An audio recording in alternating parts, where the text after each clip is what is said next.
एक राजा था। उसने एक सपना देखा। सपने में उससे एक परोपकारी साधु कह रहा था कि बेटा, कल रात को तुम्हें एक विषैला सांप काटेगा और उसके काटने से तुम्हारी मृत्यु हो जाएगी। वह सर्प अमुक पेड़ की जड़ में रहता है। वह तुमसे पूर्व जन्म की शत्रुता का बदला लेना चाहता है। सुबह हुई, राजा सोकर उठा और सपने की बात अपनी आत्मरक्षा के लिए क्या उपाय करना चाहिए, इसे लेकर विचार करने लगा। सोचते सोचते राजा इस निर्णय पर पहुंचा कि मधुर व्यवहार से बढ़कर शत्रु को जीतने वाला और कोई हथियार इस पृथ्वी पर नहीं है।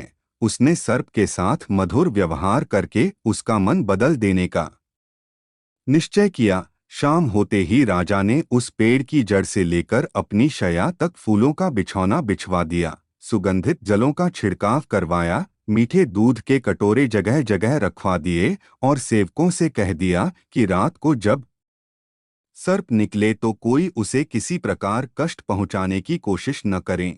रात को सांप अपनी बांबी में से बाहर निकला और राजा के महल की तरफ चल दिया। वह जैसे आगे बढ़ता गया, अपने लिए की गई स्वागत व्यवस्था को देखकर आनंदित होता गया। कोमल बिछौने पर लेटता हुआ मनभावनी सुगंध का रसास्वादन करता हुआ, जगह जगह पर मीठा दूध पीता हुआ आगे बढ़ता था। इस तरह क्रोध के स्थान पर संतोष और प्रसन्नता के भाव उसमें बढ़ने लगे। जैसे जैसे वह आगे चलता गया, वैसे ही वैसे उसका क्रोध कम होता गया। राजमहल में जब वह प्रवेश करने लगा तो देखा कि प्रहरी और द्वारपाल सशस्त्र खड़े हैं, परंतु उसे जरा भी हानि पहुंचाने की चेष्टा नहीं करते। यह असाधारण सी लगने वाले दृश्य देखकर सांप के मन में स्नेह उमड़ आया। सद्व्यवहार, नम्रता, मधुरता के जादू ने उसे मंत्रमुग्ध कर लिया था।